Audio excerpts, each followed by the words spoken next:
చేరవచ్చిన పరిశుద్ధులందరికీ, జామగూడలో ఉన్న క్రీస్తు సంఘానికి, అలాగే సువార్థికులకి, మన సోదరులు రామారావు గారికి ప్రత్యేక వందనాలు తెలియజేస్తూ, క్రైస్తవులైన మనందరం కూడా బోధ ఎంత ప్రాముఖ్యమైందో బోధ వినేవారితో సహవాసం కూడా అంత ప్రాముఖ్యమైంది. అపోస్తల కార్యం 2వ అధ్యాయం 42వ వచనంలో, అపోస్తల కార్యము 2వ అధ్యాయము 42వ వచనంలో, బాప్తిసం పొందిన వాళ్ళు లేకపోతే రక్షించబడిన వాళ్ళు క్రైస్తవులైనటువంటి వాళ్ళు బోధ విన్న అంటే మనం వాక్యం విన్న తర్వాత, దేవుని సందేశం విన్న తర్వాత, దేవుని సందేశం విని ఆచరించే వారితోనే మన సహవాసం ఉండాలి. సహవాసం అంటే కొయినోనియో అంటే గ్రీకులో కలిసి జీవించుట అని అర్థం. క్రైస్తవులైనటువంటి వాళ్ళు మొదటి శతాబ్దంలో వారందరూ కూడా ఏక మనసు, ఏక తాత్పర్యం కలిగి జీవించారు. చూడండి, అపోస్తల 2:42లో వీరు అపోస్తలుల బోధ యందును, చూసారా, బోధ సహవాసము ఉందండి. బోధ సహవాసం. మనము ఎంత దేవుని మాటలు విన్నా మన సహవాసము దేవుని వాక్యం విని ఆచరించే వారితో లేకపోతే, మన సహవాసము లేకపోతే కనుక పాడైపోతాం. అర్థమైందా? అందువల్ల కలిసి జీవించడం అనేది, క్రైస్తవులందరూ కూడా కలిసి జీవించడం అనేది, సహవాసం చేయటం అనేది దేవుని ఏర్పాటు. ఇది హెబ్రీ పత్రిక 4వ అధ్యాయము 2-3 వచనాలు మనం చదివితే, ఇశ్రాయేలీలు సహవాసము వాక్యం విని ఆచరించే వాళ్ళతో కలిసి లేనందువల్ల చాలా మంది కానాన్ దేశాన్ని చేరుకోలేకపోయారు. వారికి ప్రకటింపబడినట్టు మనకును సువార్త ప్రకటించబడింది, కానీ కలిసి ఉండలేదు. సహవాసం అంటే కలిసి ఉండడం. ఎవరితోనంట? వాక్యం విని విశ్వాసం కలిగిన వారితో కలిసి లేదంట. మీరు కూడా ఆదివారం వాక్యం విని సోమవారం నుంచి శనివారం వరకు లోక సంబంధులతో సహవాసం చేస్తే ఈ సందేశం ఏమాత్రం పనిచేయదు. ఆత్మీయంగా మన ఆత్మీయ జీవితాన్ని నడిపించగలిగిన సామర్థ్యం లేదా సామర్థ్యము, మనల్ని క్రీస్తులాగా తయారు చేసే సామర్థ్యము ఒక అపోస్తలులు బోధించిన బోధకే ఉంది, అని కొత్త నిబంధనకే ఉంది. అలాంటి మన ఆత్మలను క్రీస్తు యొక్క స్వరూపంలోకి నడిపించగలిగిన ఈ బలమైన సందేశాన్ని, ఈ పవిత్రమైన సందేశాన్ని మనం విని మనము గనక చెడ్డవారితో సహవాసం చేస్తే, విశ్వాసం లేని వాళ్ళతో సహవాసం చేస్తే, విన్న వాక్యము నిష్ప్రయోజనం అయిపోద్దంట. విన్న వాక్యం ఏమైపోద్ది? చూడండి, లోకములో సహవాసాల వల్ల ఎంతో మంది పాడైపోయే ఉన్నవాళ్ళు ఉన్నారు. అర్థమైందా? మనకు ఒక సామెత ఉంది, 6 నెలలు సహవాసం చేస్తే వారి వీరు అవుతారని. అందువల్ల మనం వాక్యం విని ఆచరించలేని వాళ్ళతో మనం సహవాసం చేస్తే మనం చెడిపోతాం. అందుకే మొదటి కొరింథీ పత్రిక 15వ అధ్యాయంలో దుష్ట సాంగత్యము మంచి నడవడిని ఏర్పేస్తుంది అంటే. చూడండి, సహవాసం ఎంత ప్రమాదకరమో, చెడ్డ సహవాసం. 33వ వచనం, మోసపోకండి. ఏంటది అంటే? చెడు సహవాసము. దుష్ట సాంగత్యం అంటే అర్థం ఏంటి? చెడు సహవాసము, సాంగత్యము, సహవాసము మంచి నడవడిని పాడు చేసేస్తుందంట. చాలా మంది ఎంతో భక్తిగా ఉంటారు, ఎవరు మధ్యలో ఒకడు భక్తిహీనుడితో కొన్నాళ్ళు సహవాసం చేస్తాడు, అంటే ఈ భక్తి జీవితం అనేది ఏమైపోద్ది అంటే పాడైపోద్ది. స్త్రీలైనా పురుషులైనా చాలా మంది చెడిపోయేది ఏంటంటే సహవాసాల వల్లే, చెడ్డ సహవాసాల వల్లే చెడిపోయేది. మీకు అర్థమైంది? అందుకని ప్రయాణం చేసిన ఇశ్రాయేలీయులు కూడా కొంతమంది ఎక్కువ మంది నశించిపోవడానికి కారణం ఏంటంటే వాక్యం విని విశ్వాసం కలిగిన వారితో కలిసి ఉండలేదంటాడు వాళ్ళు. మరి ఇప్పుడు మనం ప్రతి ఆదివారం దేవుని వాక్యాన్ని వింటున్నాం, మధ్యలో బైబిల్ క్లాసులో దేవుని వాక్యాన్ని వింటున్నాం, ఇలా ఉండాలి, ఇలా ఉండకూడదు చెప్పేసి మనం వింటున్నాం. విన్న మనము వాక్యం విని ఆచరించే వాళ్ళతోనే మనం కూడా కలిసి ఉండాలి. అది మొదటి శతాబ్దంలో వాళ్ళందరూ కూడా అపోస్తులతో సహవాసం కలిగి ఉన్నారు. వాళ్ళు బోధ సహవాసం కలిగి ఉన్నారు. చాలా మంది వాక్యం నేర్చుకుంటారు. అంటే మేము మా ఏరియాలో నా దగ్గర ఇంచుమించు చాలా మంది ఒక 60-70 మంది వాక్యం నేర్చుకున్నారు. కానీ వాళ్ళు విని కొద్దిమంది అంటే కొద్దిమందే సేవ చేస్తున్నారు. కొంతమంది సరిగా సేవ చేయలేని స్థితిలోకి వెళ్ళిపోయారు. కారణం ఏంటంటే సహవాసం. కారణం ఏంటి? సహవాసం అన్నమాట. అంటే విన్నారు, 66 పుస్తకాలు విన్నారు. బైబిల్ అంటే ఏంటో తెలిసింది, దేవుడు అంటే ఏంటో తెలిసింది, ప్రభు అంటే ఏంటో తెలిసింది, నిత్య జీవం అంటే ఏంటో తెలిసింది, క్రైస్తవుడికి ఎలా ప్రవర్తించాలో తెలిసింది. కానీ చెడు సహవాసం ఏం చేసింది? వాళ్ళ యొక్క మంచి నడవడిని ఏం చేసింది? పాడు చేసి పడేసింది. మనకు రెండో కొరింథీ పత్రికలో సహవాసము చేయొద్దని, చెడ్డ సహవాసం చేయకూడదని, అవిశ్వాసులతో జోడిగా ఉండకూడదని 2 కొరింథీ పత్రిక 6వ అధ్యాయంలో రాయబడింది. ఒకసారి చదువుదాం. 13-14 వచనాల్లో 2 కొరింథీ పత్రిక, కొరింథీయులకు రాసిన 2వ పత్రిక 6వ అధ్యాయం 14 వచనం డైరెక్ట్గా. మీరు అంటే ఏంటి? సహవాసం చేయకండి అని. మీరు అవిశ్వాసులతో ఏం చేయకండి? విజ్జోడుగా ఉండకండి. జత కట్టి ఉండకండి. విజ్జోడు అంటే ఉదాహరణకి ఒక రెండు ఎద్దులు కలిపి జోడుగా కడతారు. ఆ 2 వదిని సాయంత్రం కలిసే ఉండాల. అవునా కాదా? మనం భౌతికంగా పనికి వెళ్ళొచ్చు, ఎవరితోనైనా కలిసి వెళ్ళొచ్చు. ఉద్యోగానికి మన పక్కన ఉన్నవాడు వ్యభిచారైనా మనకు నష్టమేం లేదు. మన పక్కన ఉన్నవాడు వాడు దోచుకునేవాడైనా మనకి ఇబ్బంది లేదు. మనం వెళ్తాం, డ్యూటీకి వెళ్తాం, అక్కడ పని చేస్తాం, వచ్చేస్తాం. ఒకవేళ ఉద్యోగానికి వెళ్తాం, ఒకవేళ వ్యాపారానికి వెళ్తాం, కలిసి వ్యాపారం చేసి వచ్చేస్తాం. ఒక వ్యవసాయానికి వెళ్తాం, వాళ్ళు ఎంత దుర్మార్గులైనా వాళ్ళతో కలిసి మనం పని చేస్తాం, వచ్చేస్తాం. సహవాసం చేయటం అంటే ఏంటి? ఇంకా వాడితోనే కలిసి ఉండటం. అర్థమైందా? వాడు ఫంక్షన్ జరిగినా, లేకపోతే అది జరిగినా, ఏది జరిగినా ప్రతి ఆలోచన ఏం చేద్దాం, ఏంటి, మేము ఇలా చేయాలనుకున్నాం అని చెప్తూ ఉంటారు. మరి దుష్టులు ఆలోచనలు ఎలా ఉంటాయి? మంచి ఇస్తారా, చెడ్డ వేస్తారా? చెడ్డ వేస్తారు. దేవునికి దూరం అయిపోయే ఆలోచనలు ఎక్కువ ఇస్తారు. అర్థమైంది? మనుషులను సంతోషపెట్టే ఆలోచనలు ఎక్కువ ఇస్తూ ఉంటారు అనమాట. అందుకనే మీరు అవిశ్వాసులతో విజ్జోడుగా ఉండకండి అన్నాడు. సొలొమోను పాడైపోవడానికి కూడా కారణం అన్యులతో సహవాసం చేయటం, అన్ని స్త్రీలతో సహవాసం చేయటం. అది మనకి మొదటి రాజుల గ్రంథం 11వ అధ్యాయంలో తెలియజేయడం జరిగింది. చెప్పాడు, వాళ్ళు అన్యులతో సహవాసం చేయొద్దని చెప్పాడు. కానీ అన్యులనే వివాహం చేసుకుని వాళ్ళతో కలిసి ఉన్నాడు. కానీ లాస్ట్కి ఏమైపోయాడు? ఆయన భ్రష్టుడు అయిపోయాడు అనమాట.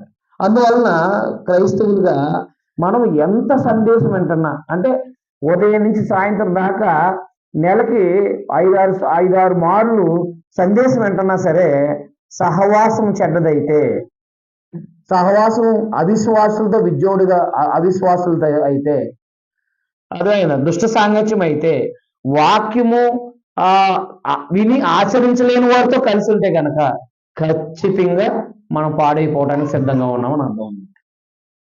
అందుకే నేను ఎవరితోనైనా సహవాసం చేయాలంటే వాడి క్యారెక్టర్ని నేను చూసుకుంటాను. వాక్యం విని ఆచరిస్తున్నాడా లేదా? వాక్యం విని ఆచరించే వాళ్ళతోనే కలిసి ఉంటాను.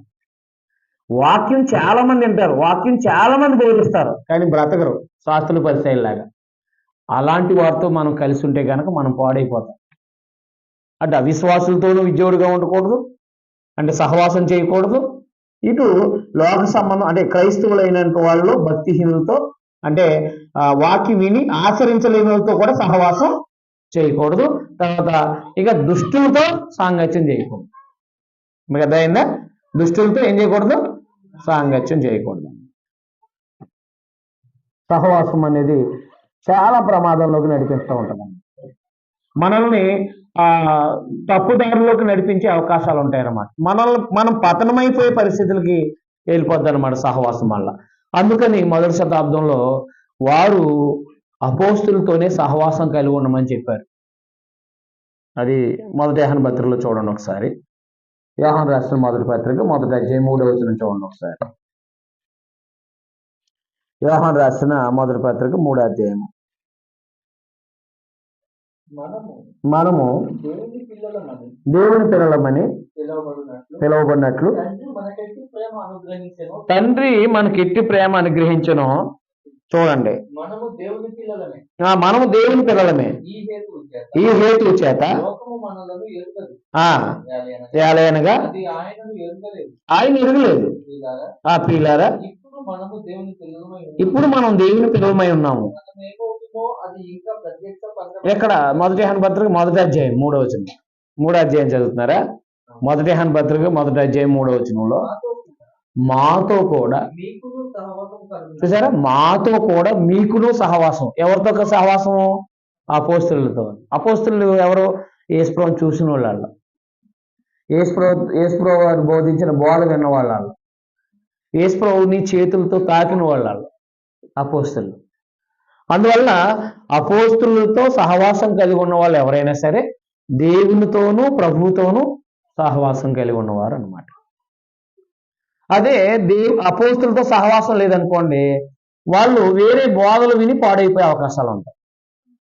వేరే అబద్ధ బోధలు విని నాశనం అయిపోయే అవకాశాలు ఉంటాయి అన్నమాట. అందుకని సహవాసము, అపోస్తుల యొక్క బోధన బోధించే వారితో మనకు ఇప్పుడు సహవాసం ఉండాలి. చాలా మంది బోధిస్తున్నారండి, కానీ మొదటి శతాబ్దంలో రాసిన పత్రికలు సంఘాలకు బోధిస్తూ అనుసరించే వాళ్ళతో మనం కూడా నేడు సహవాసం చేయాలన్నమాట. వాళ్ళు చెప్పే బోధ అపోస్తులు బోధించిందేనా? అపోస్తులు బోధించిన బోధతో బోధించే వాళ్ళు, జీవించే వాళ్ళతోనే మన సహవాసం ఉంటేనే దేవునితో సహవాసం ఉన్నట్టు, మన ప్రభువైన యేసుక్రీస్తు వారితో సహవాసం ఉన్నట్టు అన్నమాట. అందుకని మన సహవాసం ఎవరితో ఉంది? ఎవరికాలు ప్రశ్న వేసుకోండి. మీ సహవాసం ఎవరితో ఉంది? ఎక్కువగా ఎవరితో కలిసి ఉంటున్నారు? అంటే ఎక్కువ ఎవరితో కలిసి జీవిస్తున్నారు? ఎవరితో ఎక్కువ కలిసి జీవిస్తున్నారో వాళ్ళ లక్షణాలు మీలో కనబడతా ఉన్నాయి. మీకు అర్థమైందా? ఇప్పుడు రాజకీయ నాయకులు తిరిగారు అనుకోండి, వాళ్ళ చెయ్యిలు ఊపడం, చెయ్యిలు అంటాం, అర్థమైంది, ఇలా అంటాం, అన్నీ ఎలా ఉంటాయాలి? సేమ్ వాళ్ళ నాయకుడు ఎలా చేస్తాడో వాళ్ళు అలాగే చేస్తూ ఉంటారు. సినిమా వాళ్ళు ఉన్నారు, సినిమా వాళ్ళతో ఇంకెంతసేపు ఆ సినిమా చూసి ఆటలతోనే ఈ కాలం గడిపే వాళ్ళందరూ కూడా అలాంటి డ్రెస్సులు, అలాంటి బండ్లు, అలాంటి విధానాలు చేస్తూ ఉంటారు. వాళ్ళ జుట్టు తెలిసిపోద్దండి. మీకు అర్థమైందా? వాడు ఎలా చేస్తే వీడు అలా కటింగ్ చేస్తాడు. నేను అవునా కాదా? అది లేడీస్లోను, అంటే స్త్రీలైనా పురుషులైనా ఎవరితో ఎక్కువ, అంటే ఎవరిని చూసి కాలం గడుపుతున్నారో అలాంటి విధానం అంతా కూడా వీరిలో కనపడటానికి ఆస్కారం ఉంది, కనపడుతుంది కూడా. గుర్తుపెట్టుకోవాల్సిన విషయాల మీద. మరి మనం ఎవరు సహవాసానికి పిలువబడ్డాం? మొదలుకొని పత్రిక 1:9 వచ్చింది. మన సహవాసం ఎవరితో ఉండాలి? అర్థమైందా? మన సహవాసం ఎవరితో ఉండాలి? మనం ఎవరు సహవాసానికి పిలువబడ్డాం? మనం చూడండి ఒకసారి. కొరింథీయులకు రాసిన మొదటి పత్రిక 1వ అధ్యాయం 9వ వచనంలో, మన ప్రభువైన యేసుక్రీస్తు అను తన దేవుడు మనల్ని ఎవరు సహవాసాన్ని పిలిచాడండి? మరి మనం బాప్తిసం పొందాము అంటే, మనం ఎప్పుడైతే బాప్తిసం పొందామో మన ప్రభు యొక్క సహవాసానికి వచ్చామన్నమాట. మన ప్రభు సహవాసం ఎలా ఉంటుంది? మంచిదా చెడ్డదా? మంచి సహవాసం. మన ప్రభువుతో, మన ప్రభుని గురించి వినటం, మన ప్రభుని గురించిన మన ప్రభుని గురించి వినటం, మన ప్రభుని గురించి ఆలోచించడం కనుక మనం చేస్తూ ఉంటే మన ప్రభు యొక్క ఆలోచన, మన ప్రభువు ఎలాగా మనం జీవించడానికి అవకాశం ఉంటుంది అన్నమాట. కాబట్టి దేవుడు మనల్ని తన కుమారునితో సహవాసం చేయడానికి పిలిచాడు. ఎందుకని? యేసుప్రభువులో సహవాసం చేస్తే మనం ఏమవుతాం? యేసుప్రభువులు అవుతాం. నేనంతేనా? ఆయన లక్షణాలు వస్తాయి. ఆయన ప్రభుతో సహవాసం అయితే ప్రభు లాంటి లక్షణాలు వస్తాయి అన్నమాట. మనకి సామెతల గ్రంథం 13:20లో ఈ ఎవరితో సహవాసం చేస్తే వాళ్ళకి ఎలాంటి బెనిఫిట్స్ ఉంటాయో మనకి అక్కడ చెప్పారు. చూడండి ఒకసారి. సామెతల గ్రంథం వారు అవుతారంటండి. జ్ఞానుల సహవాసము చేయవాడు అంటే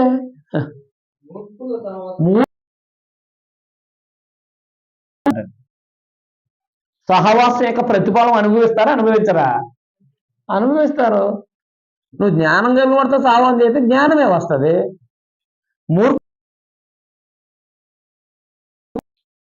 మూడుతనం వస్తూ ఉంటుంది. మీకు అర్థమైందా? కాబట్టి మన సహవాసము క్రీస్తుతో అయితే క్రీస్తు లాంటి స్వభావం మనలో వస్తూ ఉంటుంది. మీకు అర్థమైందా? కాబట్టి జ్ఞానులు సహవాసం చేసేవాడు జ్ఞానం కలిగిన వాడు అవుతాడు. అందుకే మన పిల్లలు ఎవరితో సహవాసం చేస్తున్నారో చూడాలి. అర్థమైంది. మన సహవాసం కూడా వాక్యానుసారంగా బ్రతికే వాళ్ళతో మీకు అర్థమైందా? కాబట్టి సహవాసం మనల్ని ఆ చెడు సహవాసం అయితే పాడు చేస్తుంది. వాక్యానుసారమైన అంటే అనుసరించే వారితో సహవాసం చేస్తే మన సహవాసం మనల్ని,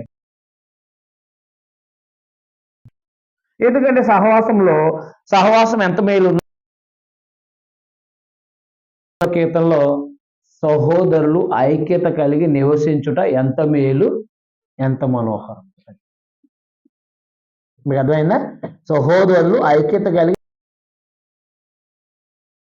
మనోహరము అంటే మేలు ఉంది. కలిసి జీవించడం వల్ల, సహవాసం చేయటం వల్ల ఏముందండి? మేలుంది. ఆత్మీయంగా మేలుంది. ఎలాగంటే ఒకసారి హెబ్రీ పత్రిక 3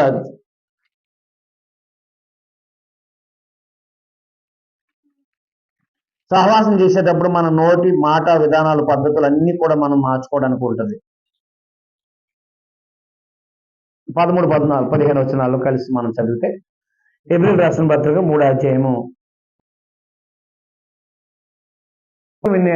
పాపం పుట్టించినప్పుడు వాళ్ళు మీ హృదయాలు కఠినపరచుకోనప్పుడు అని ఆయన చెప్పిన కనుక పాపం వల్ల కలుగు బ్రహ్మచేత మీలో ఎవడు కఠినపరచుకున్నట్లు నేడు అనబడి సమయం ఉండగానే ప్రతిదినం ఒకరినొకడు బుద్ధి చెప్పుకోండి. ఎలాగో మొదటి నుండి మనకు దృఢ విశ్వాసం అంత మట్టిగా చేపట్టాలని మనము దేవుని వాక్యం విని ఆచరించే వాళ్ళతో మన సహవాసం ఉందనుకోండి, మనకి హెచ్చరికలు ఉంటాయి. ఇది చేయకూడదు మనం అంటే మనం ఒకవేళ సరసోక్తులు మన నోట్లోంచి వచ్చిన బూతులు వచ్చిన ఆగిపోతూ ఉంటాయి.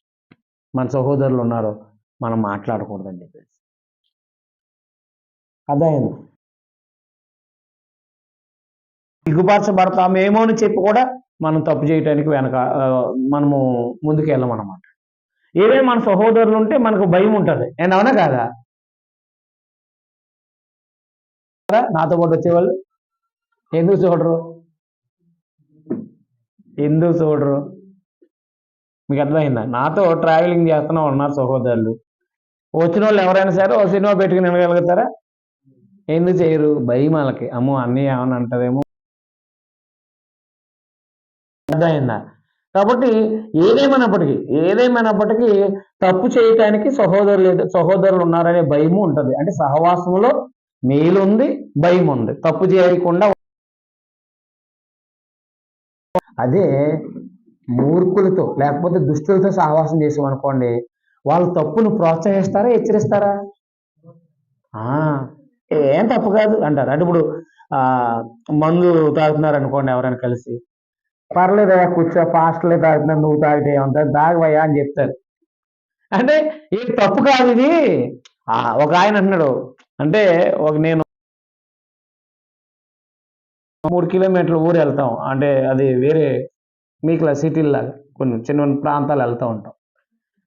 మరి ముఖ్యంగా ఏదైనా వస్తువులు కావటానికి కోసం పల్లెటూరు నుంచి మేము 3 కిలోమీటర్లు వెళ్తాం. వాళ్ళు మందు తాగటానికి కూడా నా బండి ఎక్కుతూ ఉంటాను. బండి ఎక్కితే ఎక్కడికన్నా అంటే డిపోకి వెళ్తున్నాం అంటారు. ఎక్కడికి వెళ్తారా?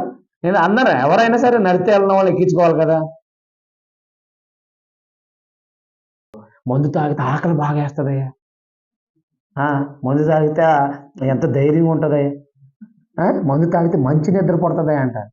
ఒకవేళ మనకు కూడా అలాంటి లోపాలు ఉంటే ఆకలి పుట్టకపోయినా నిద్ర ఎట్టకపోయినా ఏమనిపిస్తుంది?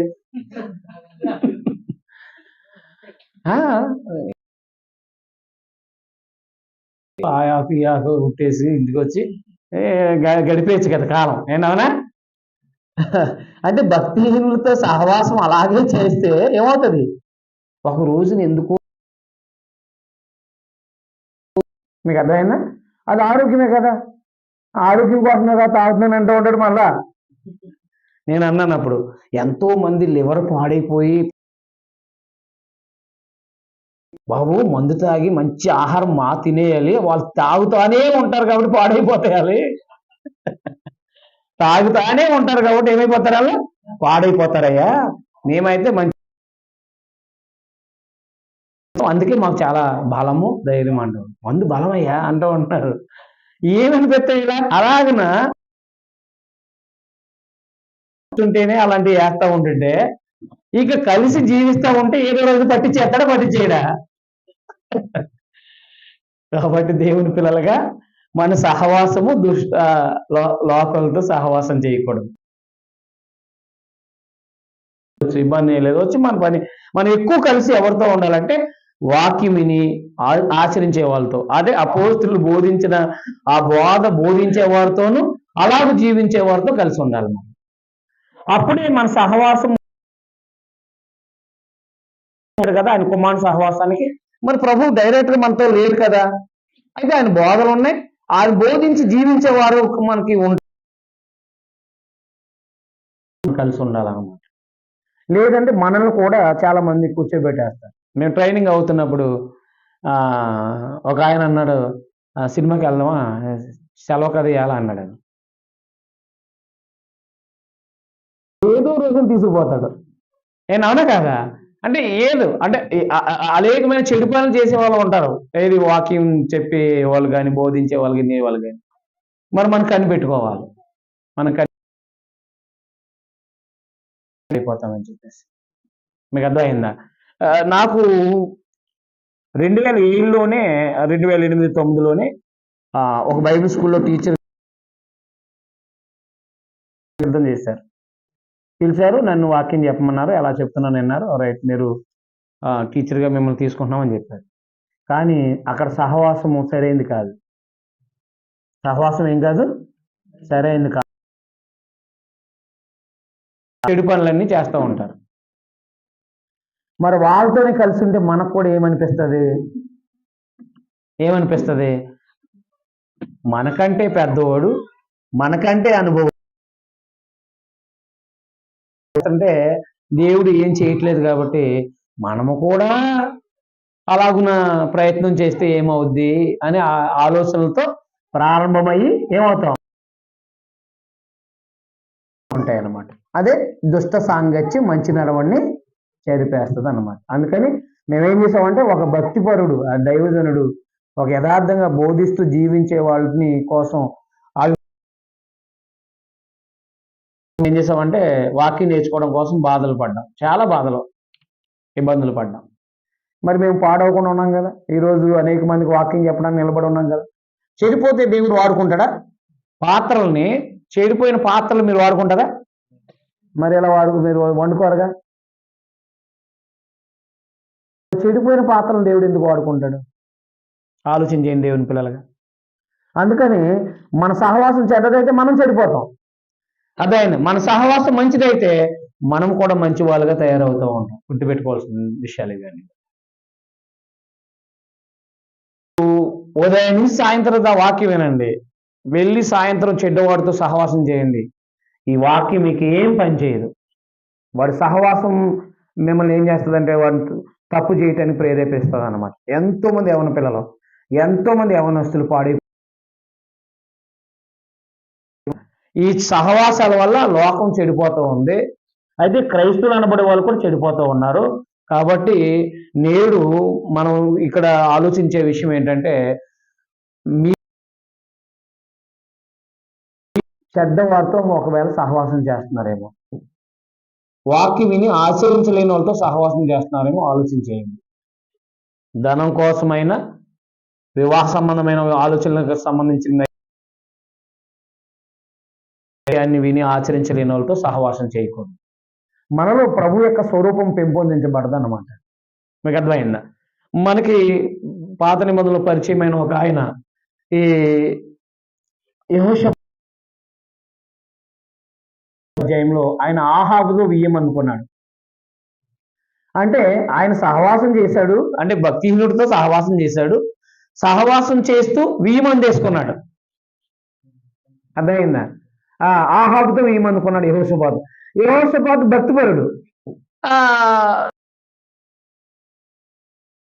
ఆహాబుతో వియ్యమనుకున్నాడు. అంటే ముందు సహవాసము, తర్వాత వియ్యమనుకునే స్థాయికి వెళ్ళింది. అంతేకాదు మనం ముందు ఎవరితోనైనా సహవాసం చేస్తే వాళ్ళ పిల్లలు మనం సహవాసం లేకుండా చేయలేం కదా. అలాగే ఈయన కూడా ఆహాబు రాజుతో సహవాసం చేసి 1000 మంది కొన్నాడు. అంటే ఒకరోజు యుద్ధంలోకి వెళ్ళినప్పుడు ఆయన మారు వేషం వేసుకోమన్నాడు. అంటే ఆహాబు అనుకుని యెహోషాపాతు అయిన భక్తిపరులను చంపేయడానికి సిరియా సైనికులు బంధించేశారు. అప్పుడు ఆయన దేవుడికి ప్రార్థన చేశాడు. అప్పుడు దేవుడు సహాయం చేశాడు. ఒకసారి చూడండి, దినవృత్తాంతాలు 2వ గ్రంథం 18వ అధ్యాయం. అంటే సహవాసం వల్ల ఎన్ని ప్రమాదాలు తెచ్చుకుంటామో మనం గమనించాల్సిన వారమే ఉన్నాం. 18వ అధ్యాయము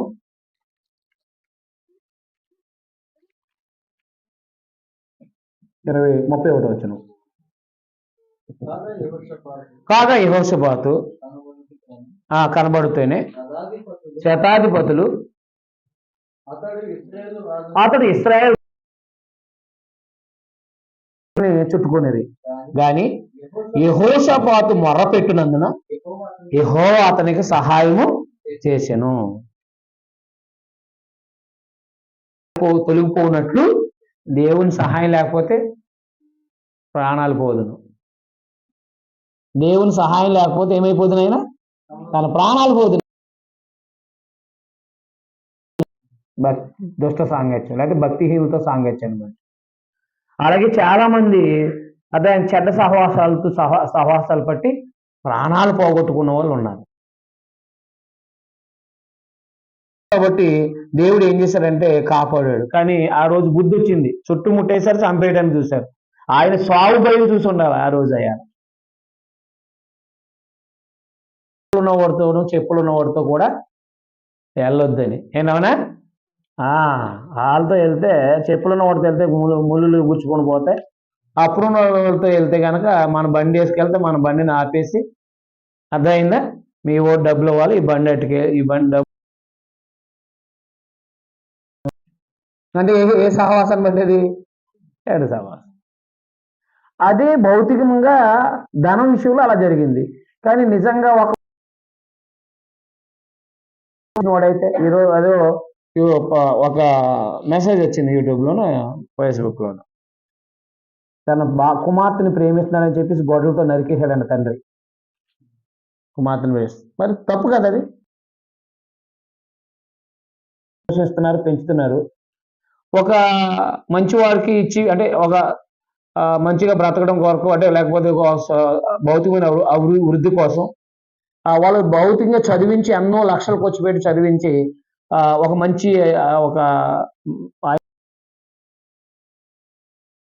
ఈలో ఎవడో వచ్చి మధ్యలో అమ్మాయిని ట్రాప్ చేసి తీసుకెళ్ళిపోవడం అనేది ఎంత ప్రమాదం.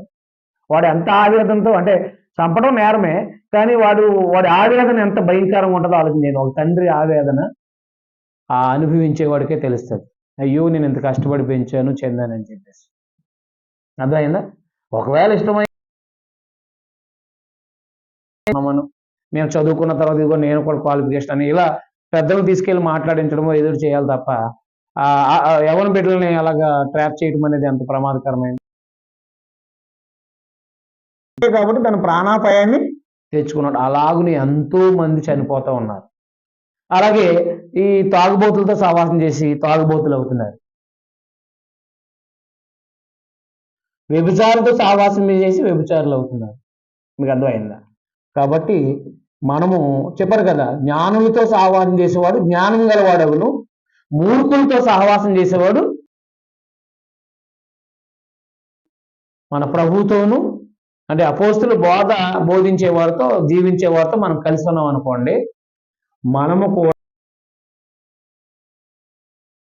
మన ప్రభుతో సహవాసం మన ప్రభులాగే తయారు చేస్తుంది. మీకు అర్థమైందా? అందుకని అవిశ్వాసం సహవాసం కాదు అది. ఇంకెంతసేపు వాళ్ళ ఆలోచన పద్ధతుల విధానాల ప్రకారంగా మనం బ్రతకూడదు అనమాట. సహవాసం ఉంటే ఖచ్చితంగా వాళ్ళ మాట వినాలి.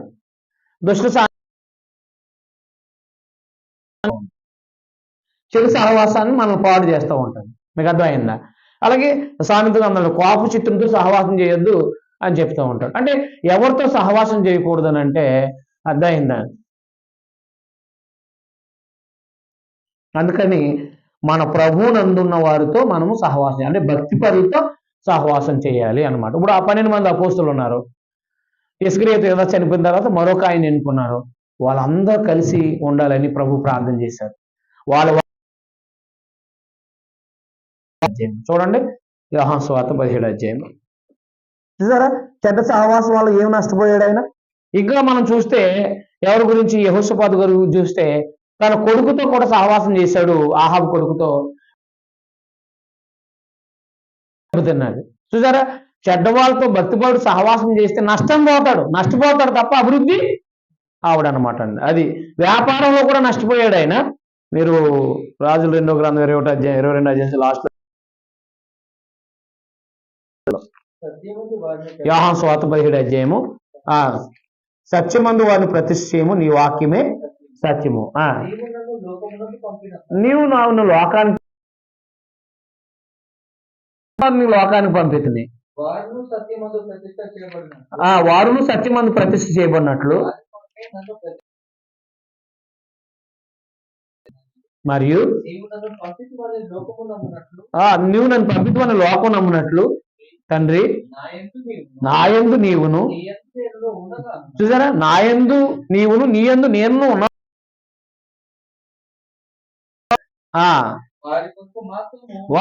మన యందు ఏకమై ఉండాలని, అంటే కలిసి ఉండాలని, ఒకే ఏకమై ఉండాలని వారి కొరకు మాత్రం నేను ప్రార్థించట్లేదు. వారి వాక్యం వలన నా యందు విశ్వాసం ఉంచి వారందరూ ఏకమై ఉండాలని వారి కొరకు ప్రార్థన చేస్తున్నాను అనమాట. యోహాను సువార్త 17వ అధ్యాయం 20-21 వచనాలు చదివితే ఈ విషయాలు ఉన్నాయన్నమాట. ప్రభు సహవాసం కలిగి ఉన్నారు. అందుకని దేవుని స్వభావం ఆయనలో ఉంది. అంటే అలాగే ఇప్పుడు అపోస్తులందరూ కూడా యేసు బోధించిన మాట ప్రభుతో సహవాసం ఉంటే ప్రభు వారు ఏకమై ఉండాలి. అపోస్తులు కాదు ఏకమై ఉండటం, అపోస్తుల ద్వారా విన్న వారందరూ కూడా ఏకమై ఉండాలి, అంటే కలిసి ఉండాలని. అందుకనే వారందరూ కలిసి జీవించారు. వాళ్ళందరూ అపోస్తులు వారందరూ కూడా ఒకే బోధ, ఒకే సహవాసం కలిగి ఉన్నారు. అందుకని నేడు కూడా మనం అపోస్తులు ఏం బోధించారు, ఆ బోధ బోధించే వారితో సహవాసం ఉండడం వల్ల మనం యేసుక్రీస్తులాగా తయారవుతాం. అన్నమాట. కాబట్టి దేవుని పిల్లలుగా మనం గుర్తుపెట్టుకోవాల్సిన విషయాలు ఇవన్నీ కూడా మీకు అర్థమైందా. కాబట్టి లోకంలో పాడైపోవటం, అలాగే దుష్టులతో సాంగత్యాలు చేసి, లేకపోతే లోక సంబంధమైన దుర్మార్గమైన పనులతో కలిసి ఉండి పాడైపోయి ఉన్నారు చాలా మంది. ఎక్కువ మంది సేవకులు కూడా, సంఘంలో వాళ్ళు కూడా వాక్యం వింటారు, వాక్యం బోధిస్తారు, సహవాసం చేసేది భక్తిహీనత చేస్తూ ఉంటారు. అందుకని వారు ఆత్మీయ ఎదుగుదల బాగుండదండి. మన సహవాసం మనల్ని దిగజారు చేస్తుంది, మన చెడ్డ సహవాసం మనల్ని పాడు చేస్తుంది. అర్థమైందా. భక్తిహీనత సహవాసం మనల్ని ఏం చేస్తుందంటే యేసు ప్రభువులో ఎదగనివ్వకుండా చేస్తుంది అనమాట. అదే దేవుని పిల్లలతో మనం కలిసి, అంటే క్రైస్తవులుగా వాక్యానుసారంగా బోధించే వారితో మనం కలిసి ఉంటే గనక మనము కూడా అలా ఉండాలి. ఆలోచనలు విధానాలు పుడతా ఉంటాయి అన్నమాట. అర్థమవుతుందా. కాబట్టి మీరు ఏం చూస్తారో ఎక్కువ అలాంటి ఆలోచనలు వస్తూ ఉంటాయి, మీరు ఏం చూస్తారో అదే కళలో వస్తూ ఉంటాయి. ఏమన్నా కాదా. అలాగే మీరు సందేశం ధ్యానించండి, మీరు వాక్యం ధ్యానించండి, వాక్యం వింటూ ఉండండి, వాక్యం ధ్యానిస్తూ కొనసాగుతూ ఉంటాయి. వాక్యం వినివారితో కలిసి ఉండండి, వాక్యం వినివారితో కలిసి ఉంటే వాక్యం మాట్లాడుతూ ఉంటారు. లోకస్తులతో కలిసి ఉండండి, ఎంతసేపు సంపాదన, లేకపోతే అది ఇది గొప్ప వాళ్ళమైపు మాట్లాడుతూ ఉంటారు. అందుకని భౌతిక సంబంధమైన మనుషులతో కలిసి ఎక్కువగా ఉంటే భౌతిక సంబంధమైన ఆలోచనలు, ఉద్దేశాలు మనలో రేకెత్తించబడతా ఉంటాయి. అలాగ జీవించాలని, మనం కూడా అలా సంపాదించాలని, అలా మనం కూడా గొప్ప వాళ్ళని నిత్యత్వాన్ని కోల్పోతాం మనం. మీకు అర్థమైందా. నిత్యత్వాన్ని మనం కోల్పోతూ ఉంటాం. ఆలోచన చేయండి దేవుని పిల్లలుగా.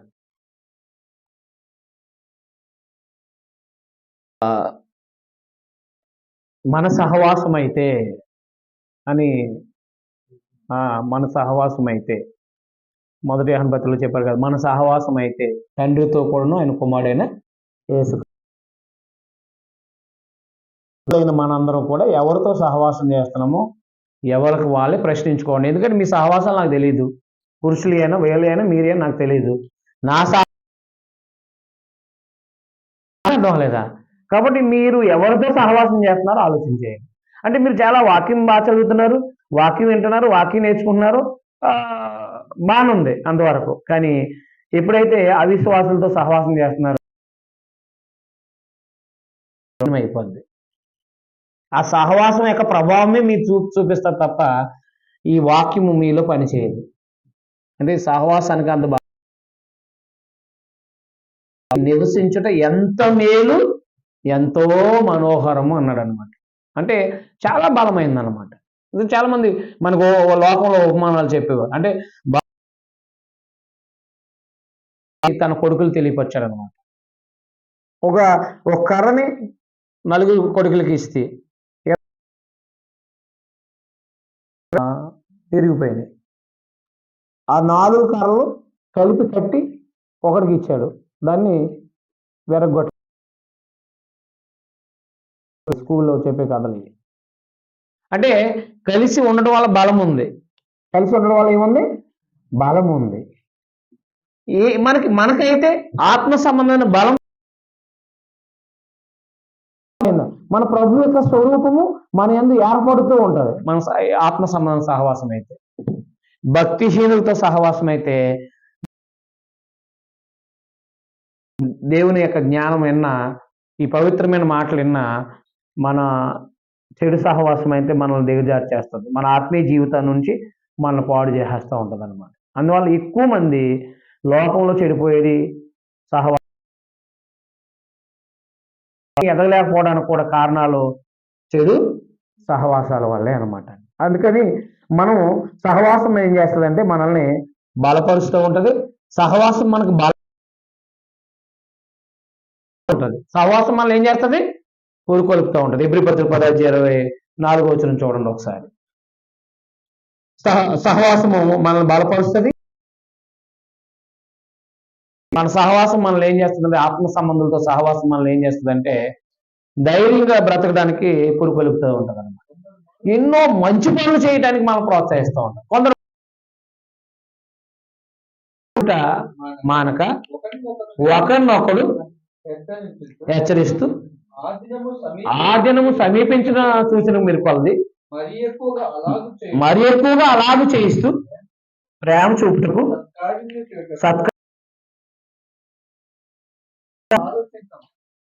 ఎప్పుడు ఆలోచిస్తాం? ఎక్కువగా దేవుని పిల్లలతో కలిసి ఉంటేనే మంచి పనులు చేయాలని ఆలోచన వస్తాయి. నేను ఏమంటారు, సహాయం చేసే సహాయం కూడా వెనక్కి లాగేస్తారు. ఎందుకు లేదు సాయం చేస్తున్నాం అది ఇది అంటారు. ఆగిపోతాయి, మన చేతులు ఆగిపోతాయి. ఎవరికైనా భోజనం అంటే ఎవరికైనా సాయం చేస్తున్నాం అనుకోండి, అదే ప్రభునందున్న వాళ్ళైతే ఏమంటారు, మనం దేవుని పిల్లలం కాబట్టి మనం సహాయం చేసేవారుగానే ఉండాలని ఇంకా బలపరుస్తూ ఉంటారు అన్నమాట. కాబట్టి ఆత్మ సంబంధమైన బలం చేకూరుతూ ఉంటుంది సహవాసంలో. ఆ మంచి పనులు చేయాలనే ఆలోచనలు పెరుగుతూ ఉంటాయి. మంచి పనులు చేయాలనే ఆలోచనలు పెరుగుతూ ఉంటే అర్థమైందండి. అలాగే వాక్యము ఆచరించాలనే ప్రశ్నలో మనలో పెరుగుతూ ఉంటుంది అన్నమాట సహవాసం అన్నమాట. మాకు వాక్యం బాగా అంటే వాక్యం చెప్పేవారితో, వాక్యాన్ని అనుసరించే వాళ్ళతో మాకు కలిసి ఉన్నప్పుడల్లా మాకు ఏమనిపిస్తుంది, చాలా బలంగా ఉండేది. అమ్మా వాక్యమిని ఆచరించగలుగుతాం, మనం ఇంకా ఆయనలా తయారవ్వాలి, మనం ఇంకా ఈలాగా అంటే వాక్యం చెప్పేలాగా మనం ఇంకా చూడకుండా వాక్యం చెప్పాలి, మనం కూడా ఆయన చేసిన మంచి పనులు మనం కూడా చెయ్యాలని మనకి సహవాసము ప్రోత్సాహాన్ని ఇస్తూ ఉంటుంది. ఉంటే మంచి పనులు చేయాలని అనిపిస్తుంది.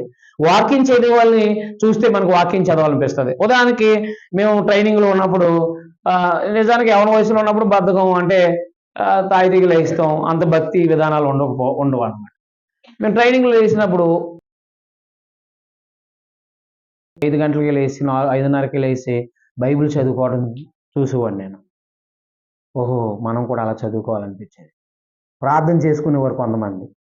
మనం కూడా ఇలా ప్రార్థన చేసుకోవాలనిపించేది. మీకు అర్థమైందా? వాక్యం సంభాషించుకునేవారు కొంతమంది. కొంతమంది ఏమో రోడ్లంటే తిరిగేవారు, లేకపోతే ఆ సినిమా ఈ సినిమా గురించి చెప్పుకునేవారు.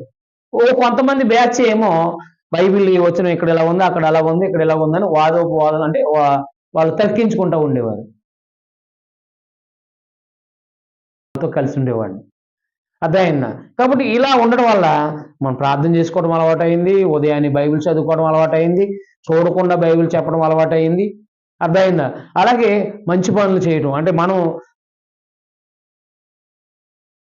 దిక్కులేని వాళ్ళకి సహాయం చేయటం, లేకపోతే సహోదరులు ఎవరికైనా అనారోగ్యంలో ఉన్నప్పుడు సహాయం చేయటం, ఇవన్నీ చూస్తూ ఉండేవాళ్ళు. ఓహో, మనము కూడా అలా చేయాలని చెప్పేసి ఆలోచన పుట్టేవి. మేము కూడా చేయటం ప్రారంభించాం. అంటే మంచి సహవాసము మనల్ని ఏం చేస్తూ ఉంటుందంటే వాక్యం చదివేలాగున, ప్రార్థన చేసుకునేలాగున, అలాగే మనము ఇంకా దేవుని వాక్యించేలాగున మనం ప్రోత్సహిస్తూ ఉంటాం. అదే భక్తిహీనత చేసామనుకోండి, అస్తమాన ప్రార్థన ఎందుకు అంటూ ఉంటాం. అస్తమాన ప్రార్థన ఎందుకంటే పొద్దున్న చదివా కదా బైబిల్, మళ్ళీ నైట్ చదువుతున్నాం ఎందుకు, పెట్టే అంటాడు. ఈయన మనం కూడా ప్రార్థన చేసుకోబుద్ది అవ్వదు.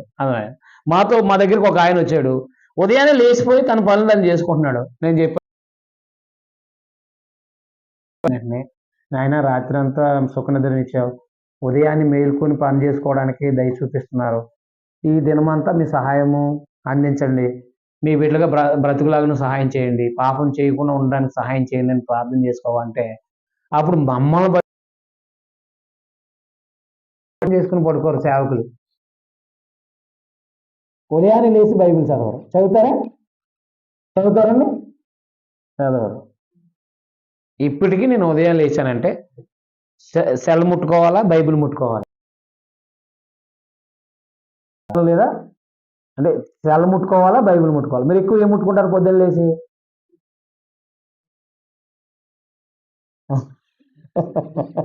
చెప్పట్లేదు మీరు, మనం నేర్చుకుంటున్నాం, మార్చుకోవాలా. దిగబట్టి తీసిపోకండి. తెలియక తప్పు చేస్తున్నాం, సరి చేసుకోండి. తెలియక చెడు సాహసం చేస్తున్నాం, కట్ చేద్దాం. సావాసాలు అందంగా ఉంటుంది అన్నమాట. భక్తిహీనత సావాసం భయపెట్టేస్తారు మనల్ని.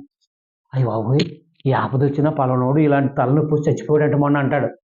అదే భక్తిపాడు ఉన్నాడు. భక్తిహీనతో సావాసం చేస్తే బలహీన పరిచేస్తూ ఉంటాడు. భక్తిపాడుతో సావాసం చేస్తే మనల్ని బలపరుస్తూ ఉంటాడు, ప్రోత్సాహం చేస్తూ ఉంటాడు. దేవుడు ఉన్నాడు, ఏం కంగారు పడొద్దు అని చెప్తూ ఉంటాడు. అది భక్తి సహవాసం మనల్ని బలపరుస్తూ మంచి పనులు చేయటానికి, దేవుని వాక్యం నేర్చుకోవడానికి, అలాగే దేవుడు ఇంకా క్రీస్తులో మనం జీవించడానికి ఎంతో సహకారాన్ని అందిస్తూ ఉంటుంది అన్నమాట. అర్థమవుతుందా? కాబట్టి దేవుని హృదయాన్ని పక్కన ఉంటుంది. నేను సైలెంట్లో పెట్టేస్తాను, నైట్ పడుకునే ముందు సైలెంట్లో పెట్టేస్తాను. ఒకవేళ దగ్గరగా పడుకోవాల్సి వస్తే ఫ్లైట్ మూడ్లో పెట్టేసి పడుకుంటాం అన్నమాట. పడుకుంటాం. ఉదయాన్నే లేచిన వెంటనే బైబిల్ తీసి ఒక అధ్యాయమో లేకపోతే ఒక కీర్తన, ఎవరు రింగ్ ఇచ్చారు, ఎవరెవరు ఫోన్ చేశారు అని చూస్తాం. కానీ ఎక్కువగా మనసు తహతహలాడే దేని కొరకు? ఇది లేనప్పుడు నేను అవునా, ఇది లేనప్పుడు మన అవసరాల కోసం మనం ఉపయోగించుకొని పక్కన పెట్టేసుకోవాలి. అర్థమైందా? లేదా ఇదే మనల్ని పాడు చేసేస్తుంది. దీంతో ఎక్కువ సావాసం పాడు చేసేస్తాం. నాకు అర్థమైంది. ఎవడో ఒకటి ఏదో ఒకటి పెడతాడు, టింగుమని ఏది వచ్చిందంటాడు, మళ్ళీ ఇంకొకటి పెడతాడు, దాన్ని చూస్తూ ఉంటాడు, మళ్ళీ ఇంకొకటి పెడతాడు. పని పాటలు ఏదో పెడతా ఉంటారు, మనమేమో చూస్తూ ఉంటాం. వాళ్ళు పెడతా ఉంటారు, వాళ్ళు పాడవుతూ ఉంటారు, పెట్టి మనం పాడు చేస్తూ ఉంటాం. నేను అవునా కాదా? అందుకని మనకి మెసేజ్లు పంపేవాళ్ళు ముందు అర్జెంటుగా డిలీట్ చేసి పడేయాలి. అర్థమైంది. వాక్యం పంపేవాళ్ళని, మంచి ప్రసంగాలు పంపేవాళ్ళని మనం మన అకౌంట్లో ఉంచుకోవాలి, లేకపోతే అన్మ్యూట్లో పెట్టేయాలి. అర్థమైందా? లేకపోతే వాటిని మొత్తం సంపూర్ణంగా డిలీట్ చేసి పడేయాలి. డిలీట్ చేయకపోతే మన సమయాన్ని పాడు చేసి పడేస్తాడు. గెలిచి అయిపోతే మన సమయం ఏమైపోద్ది, వృధా అయిపోద్ది అనమాట. దేనివల్ల, చెడ్డ సహవాసాల వల్ల. అందుకని అవిశ్వాసులతో విద్యోడుగా ఉండొద్దు అన్నాడు, సహవాసం చేయొద్దు అన్నాడు. కలిసి పనిలోకి వెళ్తాం చేస్తాం అనమాట. కలిసి ఎక్కువగా ఉండేది ఎవరితో ఉండాలంటే అర్థమైందా, ఇది ఎవరితో అంటే అవిశ్వాసులతో కలిసి ఉండొద్దు అన్నాడు, దుష్టుల సాంగత్యం చేయొద్దు అన్నాడు. అర్థమైందా. తర్వాత సహవాసం చేయొద్దు అన్నాడు. అర్థమైంది. ఎవరితో సహవాసం చేయాలంటే అపోస్తుల యొక్క బోధ బోధిస్తూ జీవించే వారితోనే సహవాసం చేయాలి. తర్వాత అర్థమైంది. అప్పుడు అలాగే సహవాసం చేయటం వల్ల మనకు దేవునితో సహవాసం ఉన్నట్టు. సహవాసం ఉంటే మనం ఏది అడిగినా అంటే నాయన ఆయనలాగా బ్రతుకుతూ ఉన్నాం అనుకోండి. ఇప్పుడు చూడండి, లోకంలో కొంతమంది స్నేహితులు సహవాసం కలిగి ఉంటారు. ఒక స్నేహితుడికి ఏదైనా ఇబ్బంది ఏర్పడింది అనుకోండి, అతను నిజమైన స్నేహితుడైతే వాడి యొక్క స్నేహితుడిని గుర్తించి సహాయం చేస్తాడు. మీకు అర్థమైందా. అలాగే మనము వాక్యం అంటే దేవుని వాక్య ప్రకారంగా మనం భక్తిపరులతో కనుక వాక్యం బోధించే వాళ్ళతో మనం కలిసి ఉన్నాం అనుకోండి, మనము దేవునితోనూ మన ప్రభుతోనూ సహవాసం ఉన్నవారు మనం. సహవాసం వల్ల ప్రయోజనం అంటే మేలుంది, చాలా మనోహరమైంది అది. తర్వాత సహవాసంలో ఎంత మేలు ఉందంటే మనము దేవుని వాక్య ప్రకారం జీవించడానికి ప్రోత్సాహం, ఆపదలో అంటే మన ఇబ్బందుల్లో కూడా మన ప్రార్థన సహాయము దొరుకుతుంది. ప్రార్థన సహాయం చేస్తారు, ప్రార్థన సహాయం చేస్తారు. అది అలాగే మనం అనేకమైన మంచి పనులు చేయడానికి ప్రోత్సహిస్తారు. దేవుని బిడ్డలుగా నడిచే విషయంలో మరి ముందుకు మనల్ని నడిపిస్తూ ఉంటారు, హెచ్చరిక చేస్తూ ఉంటారు. అదైనా సహవాసంలో ఏం చేస్తారు మనల్ని, అది మీరు చేయకూడదని తప్పు అని చెప్పేసి మనల్ని హెచ్చరిస్తారనమాట. అలాంటి మంచి సహవాసం అంటే అపోస్తుల బోధ అనుసరించే వారితో మనం సహవాసం చేయటం ద్వారా, సాంగత్యం చేయటం ద్వారా మనం చెడిపోతాం, గుర్తుపెట్టుకోండి. కాబట్టి మన సహవాసం అనేది ఎవరితో ఉంది అని మొదటి శతాబ్దంలో అపోస్తులతో సహవాసం చేశారు. బోధ విన్నారు, వాళ్ళ దగ్గర వారితోనే సహవాసం చేశారు. బోధ విన్నారు, సహవాసం చేశారు అనమాట. అలాగే సహవాసం చేసి అర్థం ఏం చేశారంటే కొనసాగించేవారు అనమాట. అందుకని దేవుని పిల్లలుగా ఈరోజు ఈ రాత్రికాల సమయంలో మీరు వాక్యం వింటున్నారు, లేదా కష్టపడి క్లాస్కి 2 రోజులు ఎవరితో సహవాసం చేస్తున్నారు. అలాగే మీరు వాక్యం విన్న తర్వాత మీరు ఎవరితో సహవాసం చేస్తున్నారు చూడండి. సో మీకు అర్థమవుతుందా. అలాగే యెహోషాపాతు ఆహాబుతో సహవాసం చేయడం వల్ల, తన కొడుకుతో సహవాసం చేయడం వల్ల వ్యాపారంలో నష్టపోయాడు. అదే ఆయన ప్రాణాపాయాలు తెచ్చుకున్న పరిస్థితులు తెచ్చుకున్నాడు. మీకు అర్థం. ఈ లోకంతో స్నేహించి ఏమైపోయాడు, 2 తిమోతి 4:10 9-10 దేమ ఇహలోకాన్ని స్నేహించి అంటే సహవాసం లోకంలోకి వెళ్ళిపోయాడు కదా. చూడండి ఒకసారి చదవండి. మనము చెడు సహవాసాలు వచ్చే నష్టాలు ఏంటో మనం చూద్దాం ఒకసారి. 2 తిమోతి 4:9-10 10 అనుకోండి డైరెక్ట్. దేమ అంటే అదేంటి, ఈ లోకంతో సహవాసం చేసి సరిపోద్ది. అర్థమవుతుందా. దేమ ఈ లోకంతో స్నేహం చేసి వెళ్ళిపోయాడు అంటారు. చూసారా, లోక స్నేహము దేవుని దృష్టికి ఏమై ఉంటుంది, వైరము. యాకోబు పత్రిక 4:5 వైరముగా ఉండే సహవాసంలో ఉన్నవేమో వ్యభిచారులారా 4:4 అది ఈ లోక స్నేహము లేకపోతే ఈ లోక సహవాసము. సహవాసం చేస్తే దేవునితో వైరంగా ఉన్నవేమో. చూసారా, చెడ్డ సహవాసాలు వచ్చే ప్రతిఫలాలు. మనం ఇందాక అపోస్తుల బోధన అనుసరించే దేవుని వాక్యం నేర్చుకోగలుగుతాం, ఇంకా బలపరచబడతా ఉంటాం, ఇంకా అనేకమైన మంచి పనులు చేయగలుగుతాం. మన సహవాసంలో హెచ్చరికలు ఉంటా ఉంటాయి. అదైందా ఎన్నో మంచి పనులు చేయటం అపోస్తుల బోధలో ఉండి వాక్యం చెప్పి ఆచరించే వాళ్ళతో మనం సహవాసం చేస్తే అన్ని మేలులు పొందుతూ ఉంటాం. మనం సదాకాలం ఉండే ఒక అవకాశం ఏర్పడుతుంది. అదే దుష్ట సాంగత్యం అంటే మన నడవడికి పాడైపోతుంది. తర్వాత ఇక్కడ అంటే దేవుని విడిచిపెట్టే అవకాశాలు ఉంటాయి. చూసారా సహవాసం వల్ల ఎంత ప్రమాదాలు ఉన్నాయో, చెడ్డ సహవాసాల వల్ల. అదైనా లోక సంబంధులతో సహవాసం చేస్తే లోకంతో కలిసిపోయే అవకాశాలు ఉన్నాయి. తర్వాత దేవునితో వైరం తెచ్చుకున్న వాళ్ళం అవుతాం. ఈ లోక స్నేహం దేవునితో గొడవ తెచ్చుకుంటే మన బ్రతుకులు ఏమైనా భూమి మీద మన బ్రతుకులు ఏమైనా పనికొస్తాయి అలా మన నిమిత్త మాత్రం అవునా కదా. అంతలో కనపడి అంతలో మాయమైపోయి విజయం సాధించేది. మీకు అర్థమైందా? దేవుని సహాయం ఉంటేనే కదా దుష్టులను జయించేది. దేవుని సహాయం ఉంటే కదా ప్రమాదాల నుంచి తప్పించబడేది. దేవుని సహాయం ఉంటేనే కదా ఏ అనారోగ్యం నుంచి అయినా మనం తప్పించబడేది. దేవుని సహాయం పోగలిగేది. దేవుని సహాయం ఉంటేనే కదా మనము ఆ భూమి మీద బ్రతకగలిగేది, జీవించగలిగేది.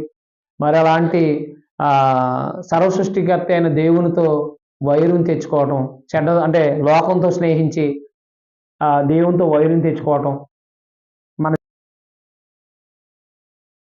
తెలిసిపోతే అర్థమైంది. మనం ఏమైపోతాయంటే మన బ్రతుకులు నిత్య నాశనానికి వెళ్ళిపోతాయి అన్నమాట. అందుకనే అవిశ్వాసులతో విజ్జోడుగా అంటే సహవాసం అన్నాడు అక్కడ గ్రీకులో. అవిశ్వాసులతో సహవాసం చేయొద్దని ఉంది పోయినేని అని. మీకు అర్థమైందా? సహవాసం చేయొద్దని చెప్పేసి అన్నాడు. భక్తి వెలిగించబడినోడికి వెలిగింపబడలేనోడికి ఏం సహవాసం చెప్పండి? అర్థమైందా? విగ్రహానికి దేవునికి ఏం సంబంధం ఏమన్నా? దేవుడు ఆ సంబంధం ఉందా అసలు? అలాగే క్రైస్తవుడు అనేవాడు పరలోక సంబంధి, లోకం ఉన్నవాడు పాపి, లోక సంబంధి. వాడితో మనకి సహవాసం ఏంటి?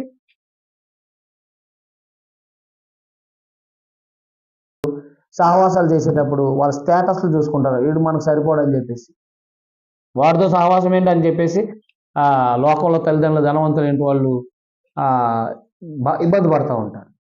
మరి పరలోకం ముందున దేవుడు సహవాసం చేసిన, మూర్ఖులతో సహవాసం చేసిన, భక్తిహీనులతో సహవాసం చేసిన మరి మనం ఆయనకి ఏమైపోతాం? దేవుడికి ఏమైపోతాం అండి? దూరం అయిపోతాం, విరోధం అయిపోతాం. దేవుడికి ఏమైపోతాం? అవ్వచ్చు. దేవునితో మాత్రం విరోధం అయితే మన జీవితాలు దుర్భరం అయిపోతాయి, ప్రమాదకరం అయిపోతాయి, నష్టంలోకి నాశనంలోకి వెళ్ళిపోయే అవకాశం. మనల్ని దేవుడు ఎందుకు పిలిచాడంటే ఆయన కుమారుడిని యేసుక్రీస్తు సహవాసం ఉండడానికి పిలిచాడు. కాబట్టి మనము ఆయనలో అంటే మన ప్రభు అయిన యేసుక్రీస్తు యొక్క బోధల్లో ఆయనలాగా బ్రతికే వాళ్ళతో మనం కలిసి జీవిస్తూ ఉంటే మనకు మేలు ఉంటుంది. సహవాసాలు ఉంటే కనుక ఆ చెడ్డ సహవాసాలను వదిలేసుకోండి, నష్టమేమి లేదు. దేవునితో సంబంధం పెరుగుతూ ఉంటుంది. దేవుని బిడ్డలతో కలిసి ఉండండి, వాక్యంలో అభివృద్ధి అవుతూ ఉంటారు, మంచి పనులు చేయటంలో ప్రోత్సహించబడుతూ ఉంటారు. అదే మీ జీవితం కూడా పవిత్రంగా మార్చబడుతూ ఉంటుంది సహవాసం అన్నమాట. అందుకని వారితో వాక్యం ఆచరించే వాళ్ళతోనే సహవాసం ఉండాలి. అలా ఉండాలని